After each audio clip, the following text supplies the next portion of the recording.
Hello and welcome to the Daily Mill for Friday the 30th of June 2023. In today's Millwall news, as expected, the signing of Joe Bryan has been announced. So Millwall announced Joe Bryan's signing. This is from millwallfc.co.uk, so they're speaking about themselves in the third person. Kind of weird. Did an AI write this? I don't know.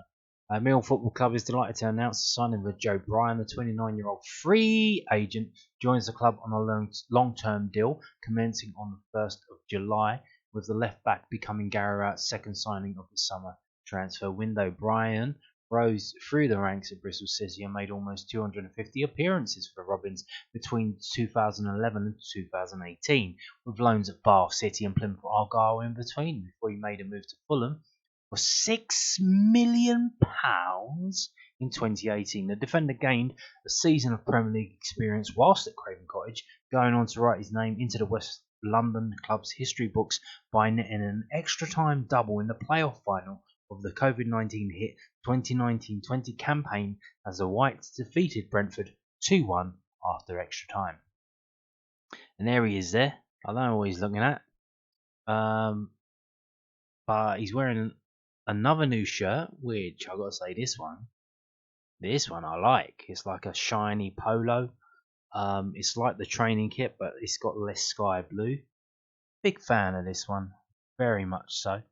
Moving to France last season, Bryan made a loan switch to OGC Nice, where he played 9 times, scoring 1 goal, but he now adds to the manager's squad for the new campaign. Bryan will join up with his new teammates ahead of the Lions' trip to Spain this weekend.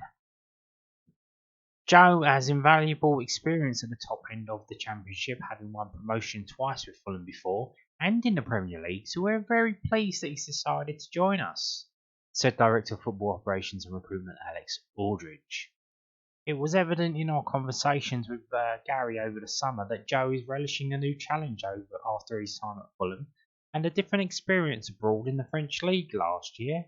His quality and versatility to play both as a fullback and wingback will really strengthen the squad, and we look forward to working with him. Yeah. There you go. Got a left back. Good one, by the sounds of it. With Premier League experience, with experience of getting to the playoffs and being a winner in the playoffs, which is what we need. And yes, done and dusted. What a move by the club to sign this player. Now, moving on to something a bit more serious. This is Company's House information, which is find and update company information.service.gov.uk.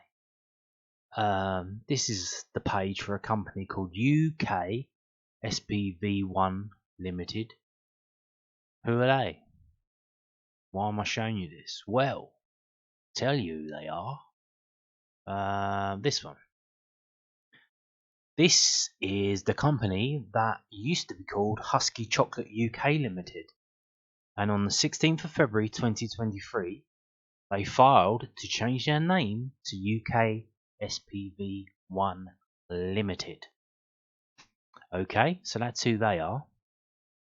So Huski Chocolate UK no longer exists. In name, technically they've changed the name to this. Why? Why do that? Well,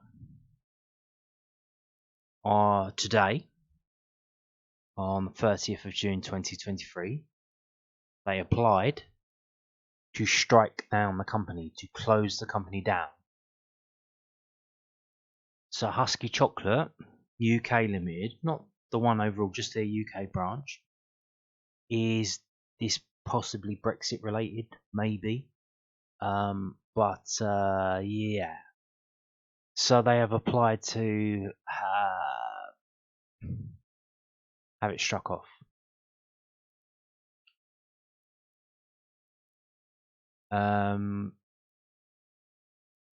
So yeah.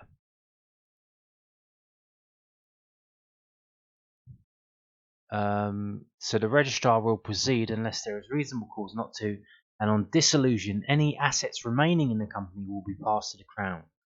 Guidance is available on grounds for objection. If in doubt, seek professional advice. So I'm assuming there's no money in the pot, because why would you dissolve the company and then have the money moved to the government? So Huski UK Limited seems to be bust. They have no money, which maybe makes sense if they're pulling out of the UK market. Well, obviously that affects Millwall.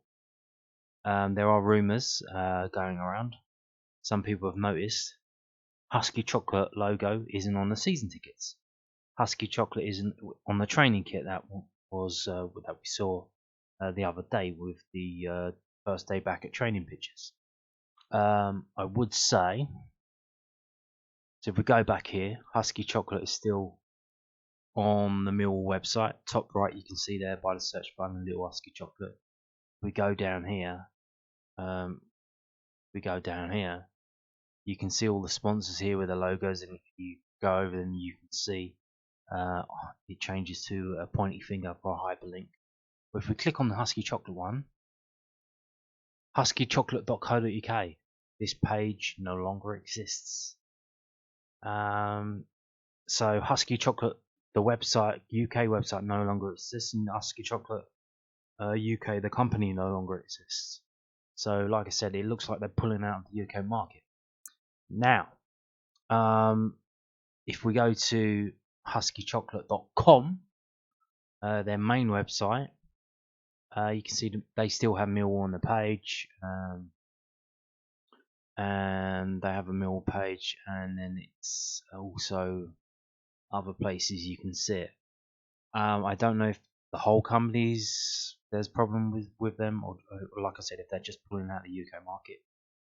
If you follow them online, you'll see they're very big in about the IndyCar now, the IndyCar series in the USA, because they have a Swedish driver who's actually pretty good, and they've sponsored him. And so maybe they're trying to take money out of the UK and go and spend it in the USA. But there are some rumours that Millwall have been knocked for some money, so that's unfortunate if that's happened, because obviously if the main company's still going and you're just pulling out of the UK market, that's not on us. Like, you should still settle your bills. But we'll see. We'll see what happens. But I guess unless someone says anything, it is July, 1st of July, so obviously we usually have a statement at the start of the month from either John Berylson or Steve Kavanagh, usually Steve Kavanagh. And if he's going to say anything, he doesn't have to say anything. But we could have a similar season that we had. Was it? What season was it? Was it 90, 91? 91, 92, where we had to have Millwall FC on our shirts because we couldn't get a shirt sponsor. So yeah, we might not have a shirt sponsor, or we might just, like I said, put Millwall FC on it, or maybe we're gonna get a last minute deal. Someone comes in. If you're interested, if you are a businessman, you do business, you want business. There is a sponsorship on the front of the Millwall shirt that is available, it seems. But like I said, it's all very confusing, it's all very weird. Millwall lost money again, obviously with the Euro Ferries thing, the Elite Sports Group, deals that are being done by Millwall, not working out rosy. But this one, it was a 5-year deal and it's 3 years in. This is from New Shopper, all the way back in 21st of June 2019. So, I mean, 3 years is a fair crack for a shirt sponsor company. So, the fact that they've gone 3 years is fair enough. Now, whether that was each year they renewed it, or it was literally a 5-year thing, and they pulled out early and just knocked the club for some money, but we'll see.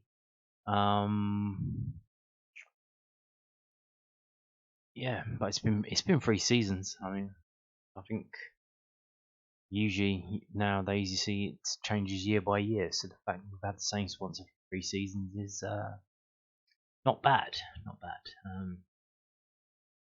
But it seems to have ended, and no one really knows what's going on. And I guess we have to wait till the first game of the season where the team turn up in the shirts and whatever logo it has or hasn't got on it, then we'll know. So yeah, there is that. So moving on now to this.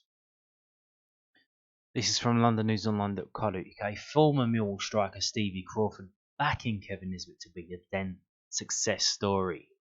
Kevin Nisbet's former boss Stevie Crawford believes that Millwall will only benefit from his extra spell in Scottish football and has revealed that he believed the striker was primed for a championship move 3 years ago.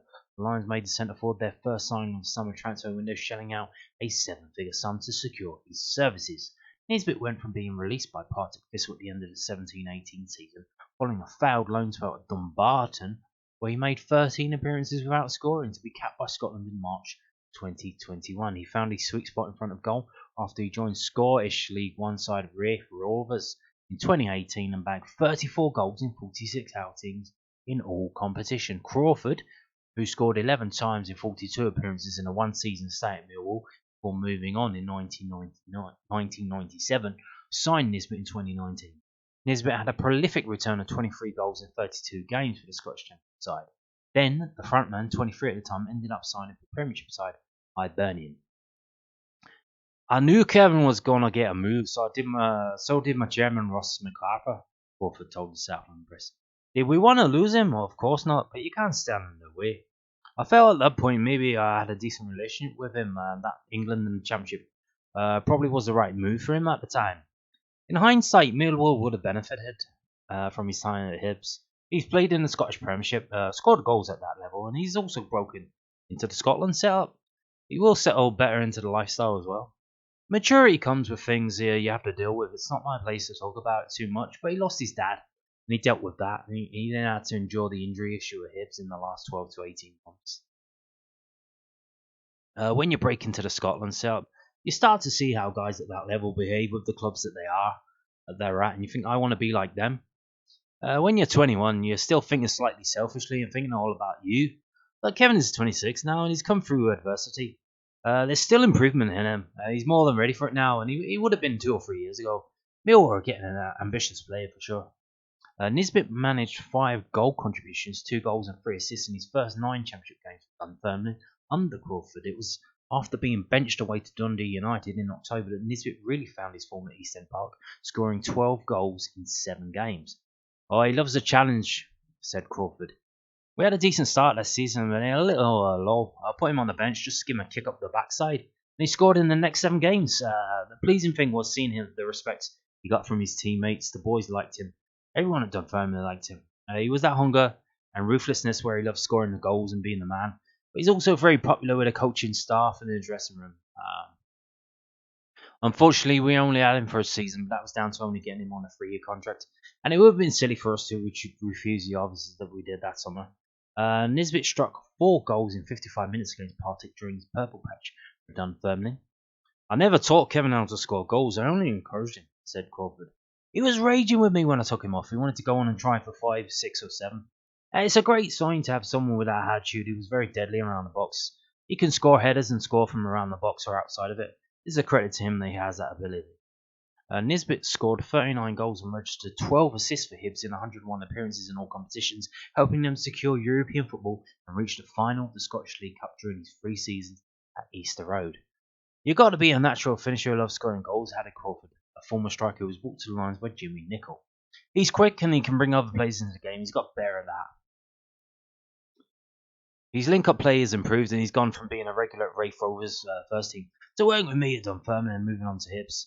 He will give Gary and his management team options up there. He wants to score goals, but if not, he wants to set up goals. So can Nisbet lead the line in the Championship, or is he better suited to playing in the 2 up top?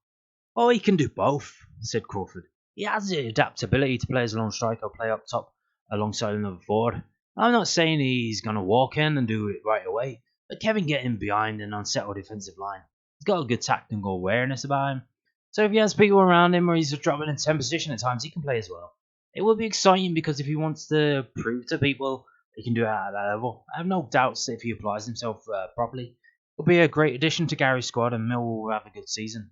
I'm sure that Gary and Mill's management team will put demands on him. Hopefully they'll be a little bit patient with him and allow him to settle in. And there are different demands put on you down there.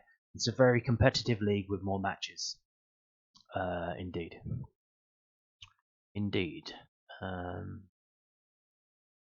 And we only play each team twice, not 4 times, so it kind of doesn't matter more. So moving on to this, also from LondonNewsOnline.co.uk. Millwall skipper Hutchinson. We can't dwell on final day agony. Lions need to mount another play of a sort. Sean Hutchinson is determined that Millwall consign missing out on last season's championship playoffs to the past. It says dredging up the painful memories of the final day is only risking a hangover. The Lions were 3-1 up against Blackburn Rovers in their last fixture of the regulation season, a result which would have clinched a top 6 finish, but the Lancashire club hit back in the disastrous second half for the Lions to finish 4-3 winners, pushing Garrow outside down to 7th in the standings. Mill will resume training on Wednesdays, begin the build up to the opening fixture at Middlesbrough on August the 5th. Well, it's probably an end to the season, though I will never forget, Hutchinson told the South London Press. It was one of the toughest days I've ever had in my career in terms of the way it went. But we can't dwell too much on the past. We've got to look forward. We've got to try and get together and get prepared for what will be a tough championship. There's no mention of it anymore. There's been no talk of it since we've been back in. If we get back in that position again as a club, then we're more used to it and prepared for it, and we know what's coming. We're all ready and refreshed to give it another go. Former Lions striker Steve Morrison recently told our paper that he felt Rowett's team should have used more gamemanship to break Blackburn's momentum in the second period. Well, with the benefit of hindsight, there are a lot of things we could have done, said Hutchinson. I've gone through a lot of different scenarios in my head in terms of what could have helped. At the time when you have all the emotion of playing, the game's turned like it did, along with the stakes being so high, it's hard to calm down and think, what's the best situation here, or what should we do? I think maybe next time we'll deal with that better. We don't want to dwell because we certainly don't want to start pre-season that way on a negative. There are some big name clubs that were in this league last season that are probably going to pick up and do a little bit better, and there's some big teams coming down also coming up. I don't think the bigger teams are spending like they used to spend. It's closed the gap a little bit, but it will be a real challenge. It's one where we need to step up again. We want to keep improving, which to be fair we usually do. With a few more signings coming through the door, I'm sure we'll have a really solid squad, and the togetherness, that means we can push on again. The Geordie centre-back, Geordie, has made 242 appearances for the door.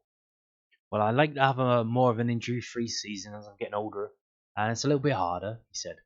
I try and do everything I can to be the best player I can if the captaincy rolls on again. Well, I'll try and be a better captain. It was my first year doing it. I'm always striving to do better. I don't feel like I'm slowing down too much. I'm enjoying playing for Millwall, like I always do. It's my 7th season now here. There you go. There is a Sean Hutchinson interview in the South London Press.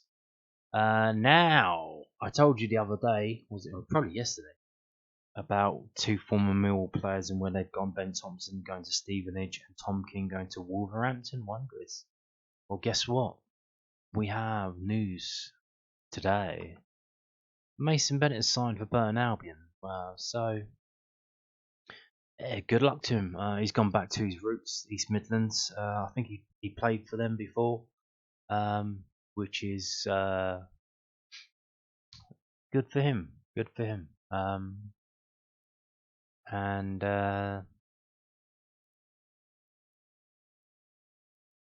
he's a championship player that Burton have got because he wanted to play in the area where he's from and where he grew up and where he wants to be. So hopefully he's happier, healthier, fitter, and good luck to him. Good luck to Burton Albion. So there you go. Moving on to this job advert. Videographer. millwallfc.co.uk. Millwall recruiting videographer. Again, Millwall talking about themselves in the third person. Millwall Football Club is seeking to hire a full-time videographer to enhance the club's video output. playing a pivotal role in the running of the media and communications department.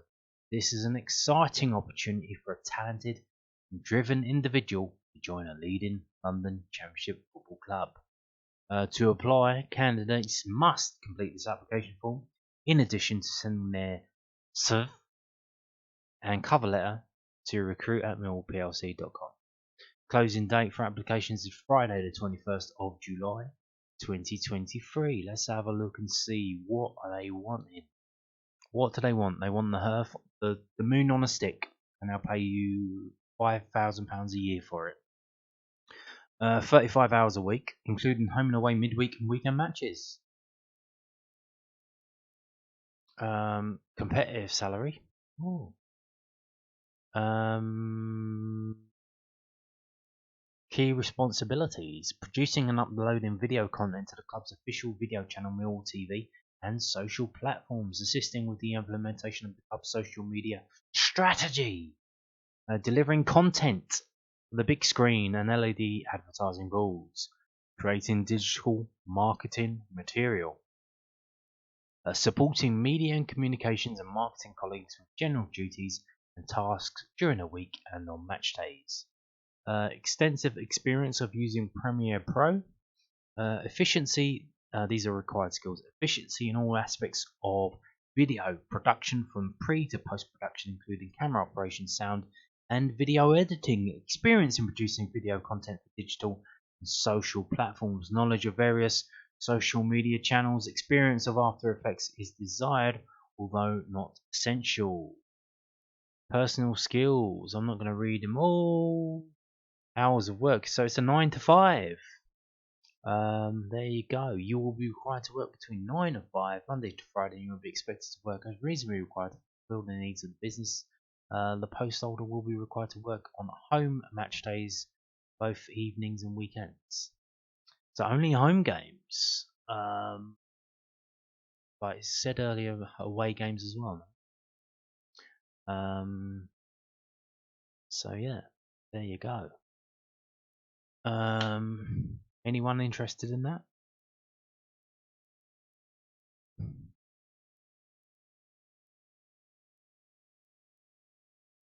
And there's all the other guff, and there's another page here. So there you go. Yeah. Job advert at Millwall. Videographer. There you go. And on that note, thank you for watching, and goodbye.